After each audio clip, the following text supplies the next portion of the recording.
Well, I don't.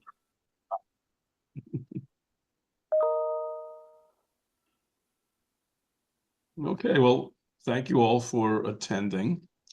Today is going to be different from the other webinars because instead of presenting data or some new theory, we're going to be talking about experiences in meditation and types of meditation.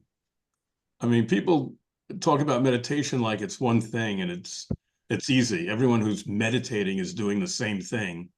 And, so you can just talk about the effects of meditation without even talking about which type of meditation, because they all, of course, have the same effects, which is not the case. So that's why I want to talk a little bit about different types of meditation. There's been a lot of research lately on meditation, and so they needed to kind of categorize types of meditation. My former postdoc sponsor, Richie Davidson, has been at the forefront of some of this meditation research, and in particular, distinguishing between two different types of meditation known as focused attention and open monitoring. So I just, rather than coming up with my own way of describing it, I'm just going to read descriptions that I found that are really authoritative. This is one from an article. Well, I always put the reference at the bottom. So focused attention it's a widespread style of Buddhist practice, involves sustaining selective attention moment by moment on a chosen object, such as a subset of localized sensation caused by respiration. In other words, you can notice your breath going in and out of your nose, or you can feel your chest moving, and that could be the object of your meditation. And to sustain this focus, the meditator must also constantly monitor the quality of attention. And by quality, I mean that the attention is going to wander away from the chosen object. That's inevitable. And so when we ask you to do a little meditation, do not feel like a failure because your mind wandered away from whatever object we suggested that you notice. Of course, it's going to wander away. And the typical instruction is just to recognize the wandering and then restore attention to the chosen object. So there's always like these 3 steps in the cycle where you're noticing the object, you notice wandering away from the object, and then you notice coming back to the object. So while cultivating the acuity and stability of sustained attention on a chosen object, this practice also develops 3 skills that help to regulate attention. And there's the monitoring faculty that remains vigilant to distractions without destabilizing the intended focus. And the next skill is the ability to disengage from a distracting object without further involvement. So there'll be a noise or something comes up while you're meditating. And the skill is to be able to disengage from, not follow that noise, not turn your attention towards it, but go back to your focus. And the last involves the ability to redirect your focus promptly to the chosen object. So that's the 3 steps. Noticing the object, noticing that you wandered away, noticing how to come back. Progress in this form of meditation is measured in part by the degree of effort required to sustain the intended focus. Now, this is a critical feature of meditation, which all has to do with amount of effort. The novice contends with more distractions, and the 3 regulative skills are frequently exercised. So they're always, doing something. The novice, so as one advances, FA, we're going to use that abbreviation for focused attention, induces a trait change, whereby the attention rests more readily and stably on the chosen focus. This is, Richie Davidson co-authored a book with Danny Goleman called Altered Traits. And that's something we want to talk about a little bit, which is the fact that meditation, changes your brain activity while you're meditating. But the important part of meditation is that some of these changes develop and become, somewhat permanent as traits, good traits, of course. So So FA induces a trait change whereby the attention rests more readily and stably. And at the most advanced levels, these regulative skills are invoked less and less frequently. And the ability to sustain focus thus becomes progressively effortless. And that's the key, is that doing this with less effort. You start with some effort, and the question is just how much. And then the object, of course, is to reduce that effort. Then a different type of meditation is considered open monitoring meditation. And so this is also from that article co-authored by Richie Davidson. Although varied, and it's kind of a nice coincidence that open monitoring has the initials OM. So OM practices share several core features, which kind of is a little ironic because OM is a mantra, and we're talking about open monitoring. It shares several core features, including the initial use of FA training to calm the mind and reduce distraction. So in Richie's Davidson's taxonomy or categorization of meditation, basically there's a hierarchy in the sense that open monitoring is more difficult to achieve.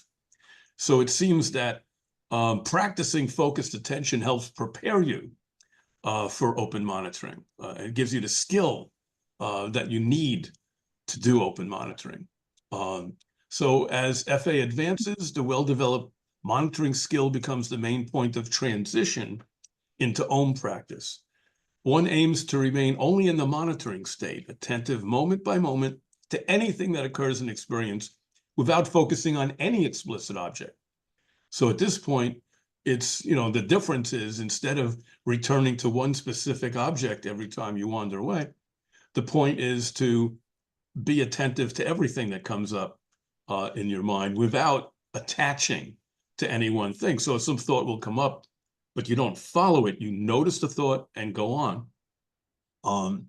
Now, to reach this state, the practitioner gradually reduces the focus on an explicit object in FA, and the monitoring faculty is correspondingly emphasized. And this is one point of view. I mean, I'm not sure that everyone agrees about open monitoring meditation and how it comes after, focused attention practice. But it's certainly, I think, easier for novices to start with focused attention. It's very concrete. You can tell them what to do. Notice this, notice your breath. When you've wandered away, come back and notice your breath again.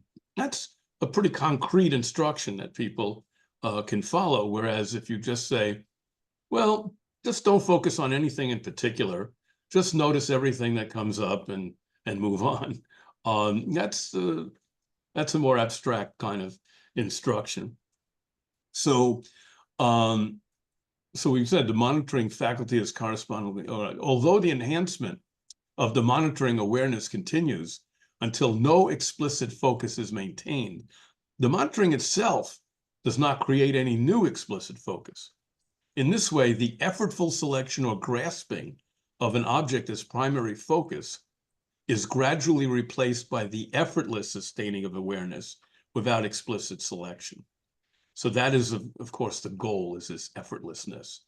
This distinction between the effortful and the effortless points to the contrast between skills employed during the state and traits developed as practice progresses. So initially, you're dealing with a state where you're putting in some effort to keep in the meditative state, but eventually it changes your brain structure enough, your network connections, etc., so that it becomes a trait, so that you don't have to really do much. That is the goal. So, for example, initially the practitioner frequently grasps objects in a way that requires the skill to disengage that focus deliberately. However, eventually a trait emerges such that one can sustain the non-grasping state, which has no explicit focus, and that's when you're really practicing the open monitoring meditation. So this is major types of meditation 2. Now, major types of meditation 3. a more advanced form. It could be looked at as a more advanced form of open monitoring, a more ultimate goal, this third thing called non-dual meditation, sometimes called insight meditation. And in this latest research, they were calling it open process meditation. Again, it comes from the Buddhist tradition. It comes from Vipassana. And in this style of meditation that cultivates the open process, it's described as including a phenomenal experience where the intentional structure involving the duality of object and subject is attenuated. That's pretty abstract. But the idea, of course, is that the illusion, the Maya, that we're all subject to if before we get engaged in meditation for a long time, is this artificial, self versus object, this there's me, and then there's the universe, and there's this separation. And it's that separation that's proposed to cause our, help cause our suffering. And so the goal is to get into a state, and of course a permanent state, of non-duality, in which one important phenomenological element of the state is a spontaneously occurring suspension of the representational models of the self and objects in the world. Again, it means not being in this categorizing mode. This is this object, and this I'm here, and this object is there. At the same time, OP styles of meditation are said to instantiate a state of relaxed lucidity, where perceptual phenomena are experienced with more saliency and clarity without acting upon them or avoiding them. So you're processing sensory information, stimuli, in a more thorough, complete way, but without attachment.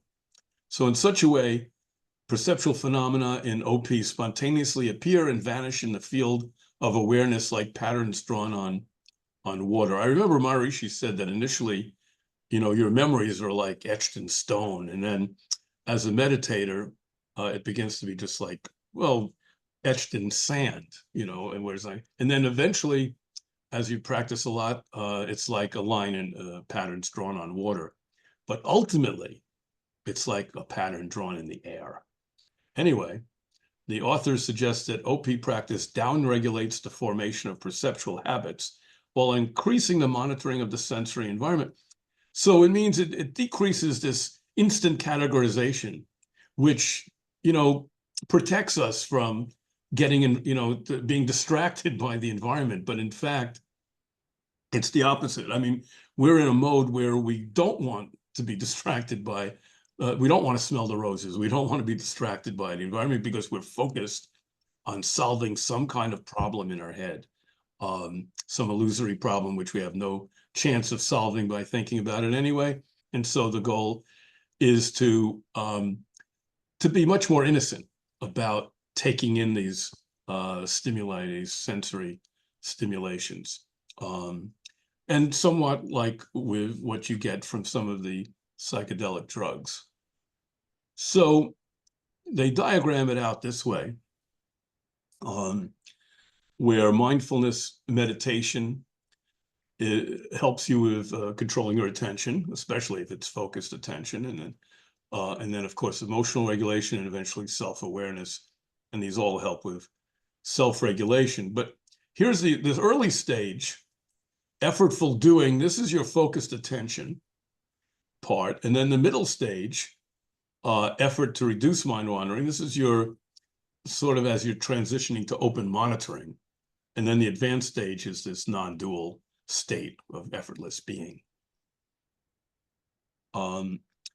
Now, another type that's doesn't fit exactly in these categories could be called transcendental or non-directive meditation, which the emphasis is really on is directly on reduction of mental effort and Hey, relaxation. Barry, Yes, please. I'd like to pause you there just because we have a question from Mark, and he also mentioned he's going to head out at 12:30, so maybe you could address that there in the chat Oh, since he's good. limited on So time also. thank you for doing that, since I'm distracted by my Oh yeah, for sure. I've been in your controller. spot before, so Okay. So what's the where's my chat? Oh, there it is.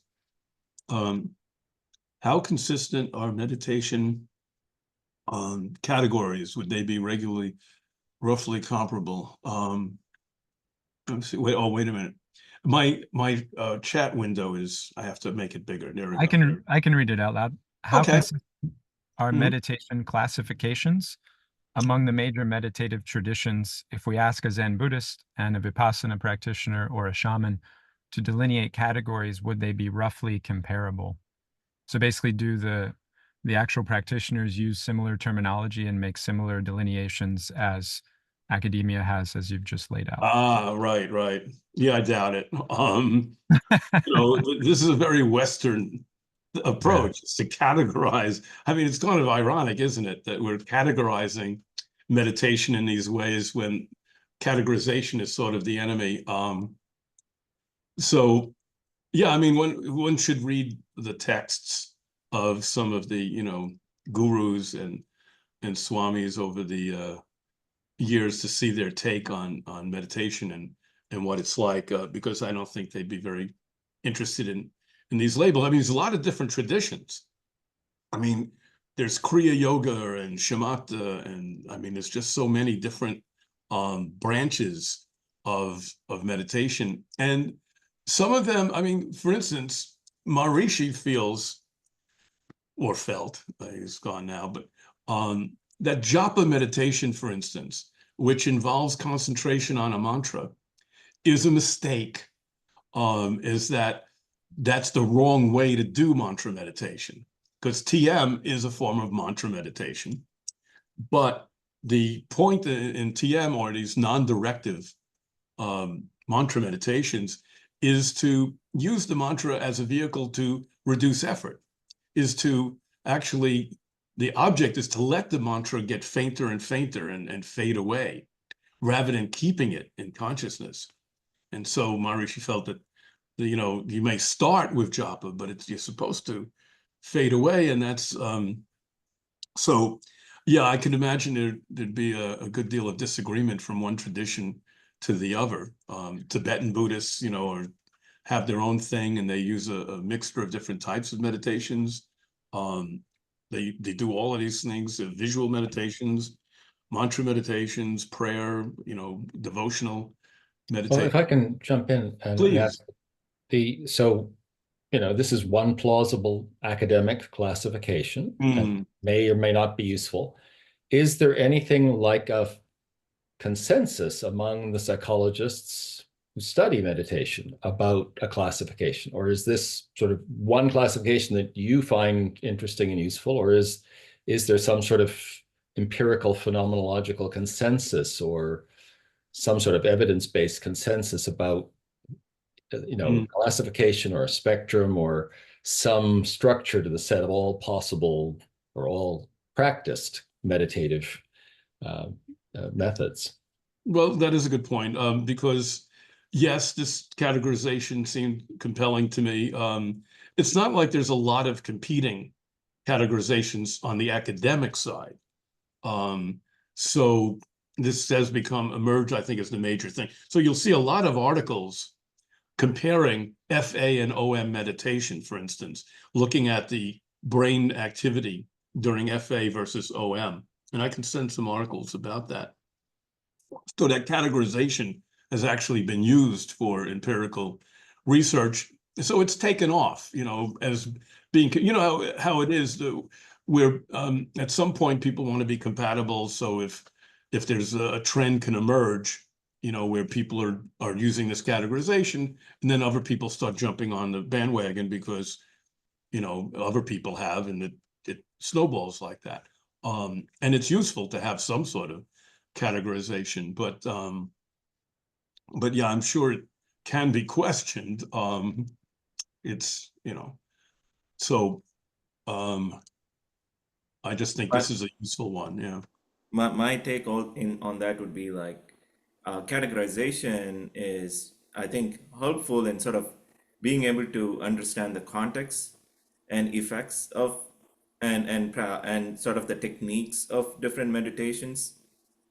But I think what would be helpful is is more, if there is more quantification of observable effects, that could lead to a more, maybe a more explicit categorization. And Something empirical and phenomenological, maybe neuroscientific, or maybe just behavioral. Of course, what helps with the categorization is the actual instructions that are given.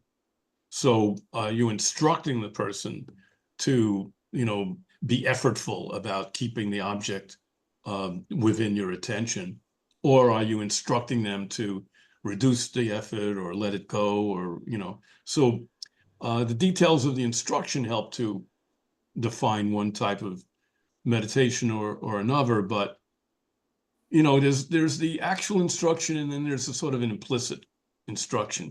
With transcendental meditation,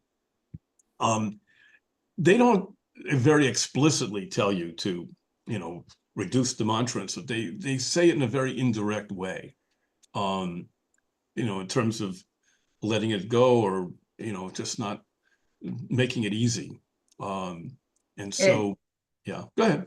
In the neuroscience domain, there are some people, for example, would study like just effort based on frontal theta oscillation and things like that. And so in principle, you can measure the brain dynamics in that way and to see if that's effortful or effortless. But on the other hand, I think how I feel about meditation is more like riding a bicycle, right? When you start to ride a bicycle, you definitely need to put some effort in to kick off and try to struggle a little bit, try to keep on, staying in the middle of things. But once you got it, there's no effort. The effort is not in the pedaling. You don't have to control like, oh, do I swing left or right at this moment? So I think that the effort is, you should go towards eventually being effortless. But whether you should begin with just, then I'm not going to do anything, because meditation is kind of work if you just started. But also like the more of the progressive way of looking at in the Yoga Sutras, that these are perceived more or less as a continuous or stages of different type of meditation. Or if you're just sitting still and controlling your breath without technically meditating, that would be still considered an entry stage where you can eventually develop in the non-dual type of or maybe it's, I've never done transcendental meditation.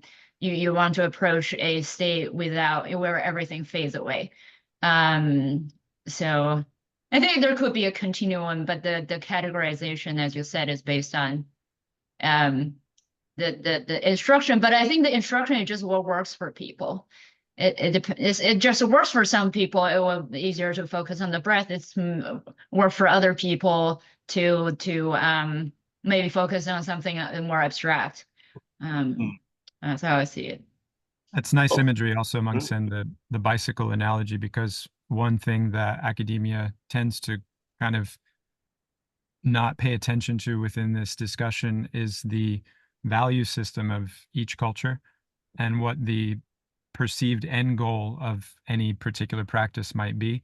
So if you're talking to a chemist or you're talking to a chef, they're going to have a different end goal around dealing with the same kind of elements, and that's going to treat how they engage with those elements. And so in each of these different practices, when they're in the cultural context of Buddhism or Vaishnavism or Taoism, etc., shamanism, each of those cultures have a different end goal about what the practice should bear. And that matters as to how somebody engages with it also. So if you're riding your bike just to ride your bike to get some exercise, or are you riding your bike to get somewhere? Is it a vehicle to a destination? Then that affects how you're going to engage with the bike. And that imagery that you used is effective for highlighting that. Yeah, that's a very important point, because there's all this secularization of meditation. The whole mindfulness-based stress reduction is, even though John Kabat-Zinn had been learning Vipassana in Southeast Asia, he wanted to make it accessible to Americans who didn't want it to be related to religion or spirituality in an explicit way. And so the idea was to offer it as just stress reduction, pain relief, you know, a little more control over your emotions, less anxiety and stuff. And not this goal of, you know, this pure consciousness and, you know, and all that. So, because people might, you know, very secular Americans might find that off-putting or just not understand, you know, that. So, yeah, so there's always the question of how important is the spiritual aspect, the goal, the spiritual goal, versus the mechanical practice. And that's And can there be some, you know, I guess like, you know, the end goals from different cultural practices, um, I guess it becomes a subjective experience for those who are practicing to pursue the stated goals of different meditation techniques. But I think as scientists, neuroscientists, you know, data scientists, we want to see what aspect of that can we quantify or include in some kind of modeling. So I think that's also interesting, and it's maybe terribly unexplored because, you know, there's a lot of work on the mechanics and effects of meditation, but not as much geared on sort of delineating and on the goals or where the bicycle takes you. Mhm. It is an emerging field now called neurophenomenology. And the point there is to try to make these correlations and connections between subjective experience and brain activity. More, you know, and it's an explicit kind of movement. They use experience sampling. So while you're looking at their EEG pattern or their fMRI pattern, then you interrupt them at different points and try to get their subjective experience and match it to what the brain activity was at that time. So that can help a bit towards that goal. And then we're interested. Yeah, go ahead. Oh, Yeah, I was also just thought when you were mentioning that there's also other branch of philosophy that's closely related is the phenomenology. And where the key concept that maps to the meditation part of the thing is the idea of bracketing. Is that how can you observe the phenomenon as itself without an assumption of a duality? Essentially, the things exist outside the phenomenon itself. So that's kind of, and it's not imposing a ontological assumption. It's not saying that because there is nothing. That's some of the Buddhist texts may tend to be interpreted as, but is what if you can just pretend, or if you can bracket the assumption, so put it away for now of the assumption that there is a objective existing entity that projects into your consciousness this phenomenon, but just look at the phenomenon in itself. Yeah, I just want to mention that before I forget. well, yeah, this is a Western philosophy, this pure phenomenology, where the whole point is not to assume any cause or effect or whatever, to study the subjective experience in a very pure way without any assumptions and causations about it. And that's still alive and well. But now, of course, people want to blend it in with the neuroscience and create neurophenomenology. But I actually took a course in college in the psychology of phenomenology. So we had to read Husserl and Mill. How did that go? It's dense, but we were we had to write a paper and we did have to bracket things out, and it's not easy.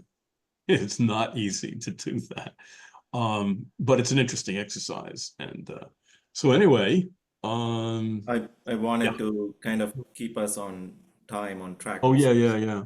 to maybe get you back on the slides and I don't know if we were going to have anything sort of hands-on Yes, demonstration. or minds on. Yeah. So, all right, so I'm almost done anyway with the slides. So, because this was just sort of an intro thing, it wasn't meant to be the whole, you know, talk. So so I just mentioned here that there's been some variations on TM, but they all involve trying to make the mantra effortless. And then I got this from Richie Davidson's book with the altered traits, and some of the traits of experienced meditators. So for instance, one of the things that you find is that there's a sharp activity, there's a sudden brain activity and a sudden response to a stress or something. But the important difference that you get from experience in meditation is the quick recovery. So it's not that you don't react at all to things, but you recover quickly. And so you don't have this lasting stress going on. So that's something important.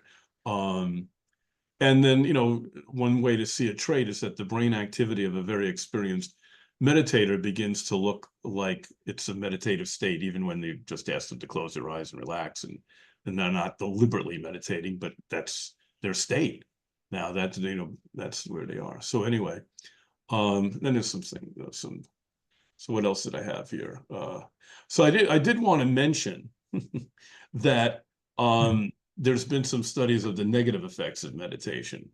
And for instance, this study actually dealt with people who already had a good deal of anxiety or depression. And they were teaching them these different types of meditation, OM, FA, and regular, something more like MBSR. And they found actually there was no difference from these different types of meditation, not much anyway. But they showed that there's you did have some effects, but you had adverse effects too, which is what happens in regular psychotherapy. So they said it's kind of, but so you need to be alert to the fact that we have defense mechanisms, and meditation is essentially about dropping them, but there is the possibility of dropping them too quickly. And that's something to be aware of, that some people want to, if they like meditation, they'll, I want to get there faster. I want to get to enlightenment that much sooner. So I'm going to do an intensive meditation retreat. And I'm going to spend 10 days in silence, meditating 8 hours a day.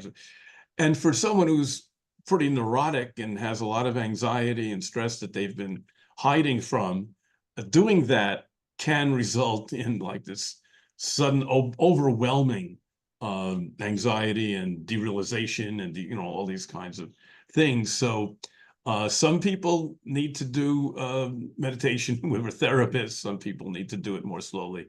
So that's the other point I wanted to make. But that's it for the slides part. So now let's do people. Yes, well, of course they screen out. They wouldn't allow anyone with schizophrenia or various things to be in the meditation. So almost every meditation program tries to screen out people who have very serious mental illness, because they can't be sure just how they'll react to the meditation, and and that's an issue. They might start hallucinating or different things. And, so Deva, do you want to lead a little bit of a meditation experience here? Sure. All right. Thank you, Barry, for that, and everyone's kind attention so far. I would guess that everybody here has done some kind of meditation before, otherwise you wouldn't have some interest in the topic and take your free time to hear and discuss it more. So of the types that Barry laid out, the one I'm most familiar with is focused attention on elements, and some of those elements are considered transient or like relative, and then others within the framework are considered absolute, or you could say ideals. And that, I think, again, as I mentioned, is really important when assessing these things outside of academia, at least. Who knows if it can be quantified, but when you look at the experience of practitioners, then their sense of purpose or goal has something to do with the effect or the the potency of the practice in their experience. And so in focused attention meditation practices, when you look at the traditions, you'll often find a preferencing of the particular object of focus and the effect of the meditation. It's not that I can focus on a screen of Netflix content and get the same effect as I can on a mantra or my breath or a candle. So the object of focus also has something to do with the efficacy of the practice.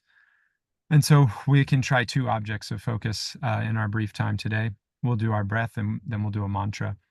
And I invite everybody to just see if there's any particular noticeable difference or an escalation of any desired effect. And it's too short and too diffused an environment to really create a profound experience, I would say. But if the best you can, put yourself into what you would call a conducive environment for meditation right now, sitting back straight, closing eyes.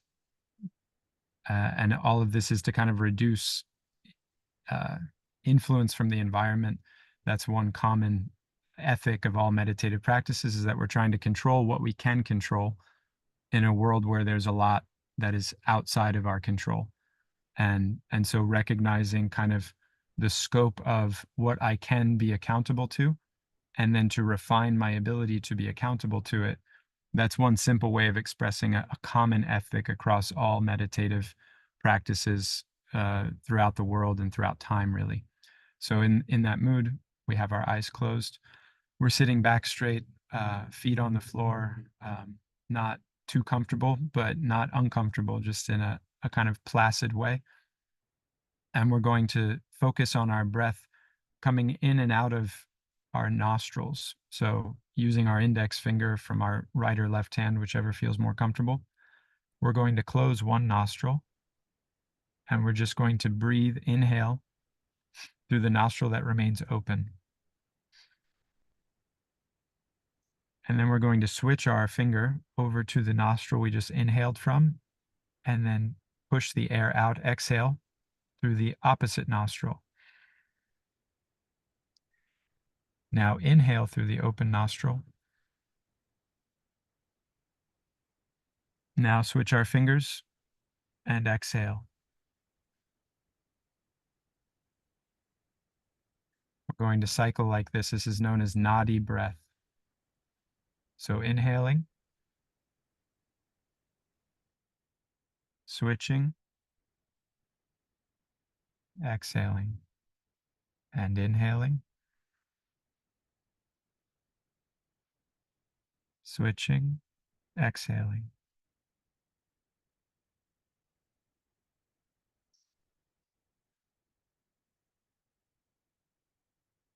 Switching,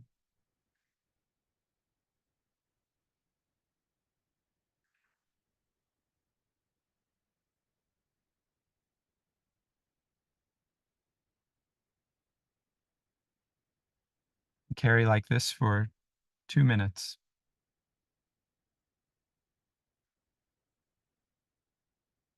Don't worry about pace, do what's comfortable.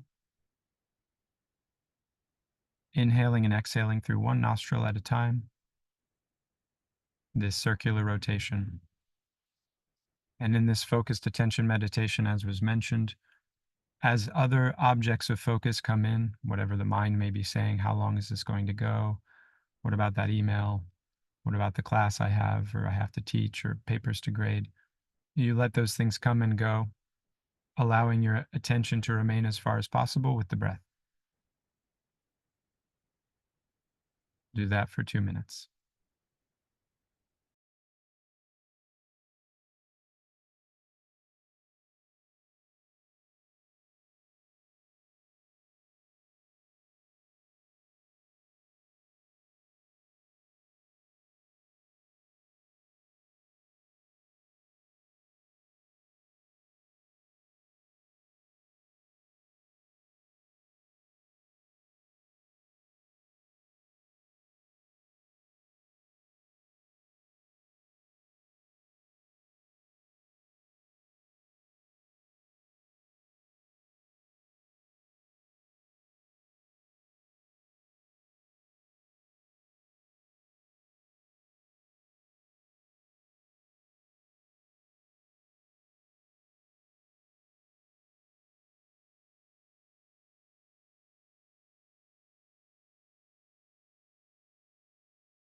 Finish out one more cycle.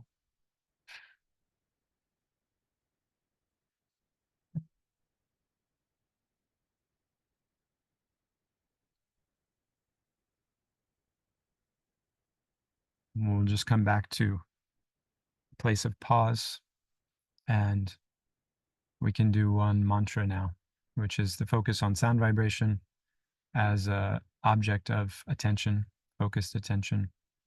And as was mentioned, within these, the traditions themselves, there's a kind of fluidity between these practices that one begets the other, and almost Monkson's image of the bicycle was nice.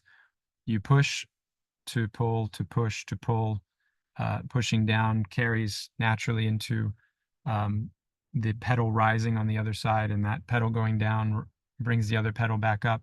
And so focused attention bears a kind of natural observational mood, and then that observation brings into awareness something else, which becomes your focused attention, which brings into a heightened state of observation. And the two are not necessarily exclusive, but complementary to each other. So same in this mantra meditation, as we focus on the mantra, there becomes a natural awareness of a kind of, you could say, ontological nature of reality, which is removed from our subjective experience, our concerns with our world and our perception of it. We enter into a more expansive awareness of things on a kind of broader view, which there's a natural sense that that's connected to the objective reality of things. And that allows for a deeper subjective focus wherever we might want to go, rather than being pushed or pulled by the circumstances around us. And the West likes this because we like to pick where we can manipulate, where we can go, and not be pushed or pulled by circumstance. But then again, each tradition will have its own preference of a particular reality, which is probably outside the scope of today's discussion, but serves mentioning. So the mantra that we can do today is a simple one: Om Namo. 2 words. Om, as Barry said earlier, or alluded to, is a very popular mantra to use. And Namo is the conjunctive of Namaste, which we've all heard before as well, which means a kind of offering of oneself. So I offer my sense of focus to that pervasive kind of fundamental reality. That's the mood of this Om Namo. And I'll say it myself, and then you all can repeat. And in mantra, generally it's thought to keep it just audible enough for yourself, but not for the world around you. You're hearing it for you and allowing it to be a point of anchor or focus, but trying to maintain the object of attention within and become less and less concerned with the outer circumstance. So again, eyes closed is probably helpful. Seating straight backed. I'll say Om Namo, and then you all can repeat after in your own space, and we'll just go back and forth for a few moments, and then perhaps we can have some discussion about how the two compared and other people's experiences in meditation in general. Om Namo. Om Namo. Om Namo. Om Namo. Om Namo.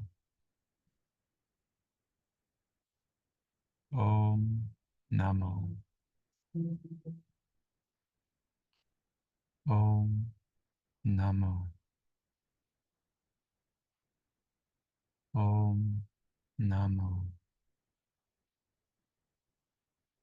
Om Namo. I'll invite you all now to do it for yourself, to yourself. I'll be quiet on my side, I'll mute, and you can just keep that mantra with yourself for the next minute and a half or so.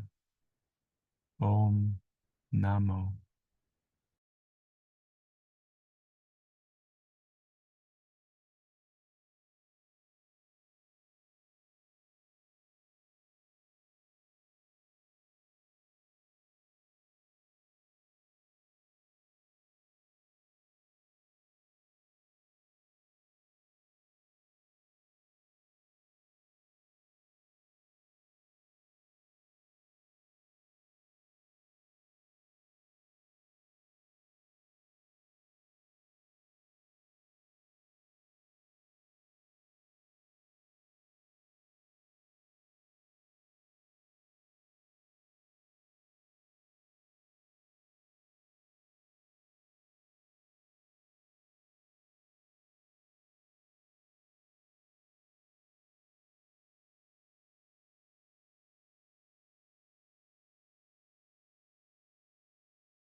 I welcome everyone to come back now, and we can have our discussion.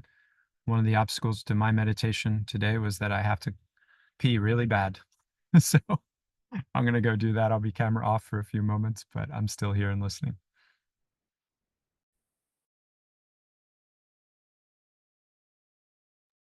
As long as we're not listening. Anyway,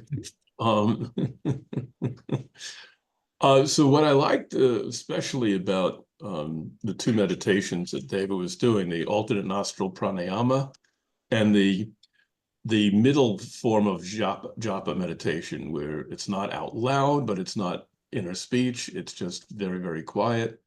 I think these are great ways to get someone going with meditation who, you know, couldn't sit still very easily or feel very comfortable with eyes closed, just sitting and you know, meditating internally, you know, with a mantra or noticing the breath, but with no activity like that. So I think this is, you know, we're talking about the bicycle analogy. That's focused attention. That's how you learn to ride a bike, is by focusing your attention. And then eventually you go into flow, into a flow state where you no longer have to use the executive control, which is the effortful part and uses a lot of resources. And that's why we want to get away from that. It feels better to be in flow. It's more efficient. It's better for your energy and all that.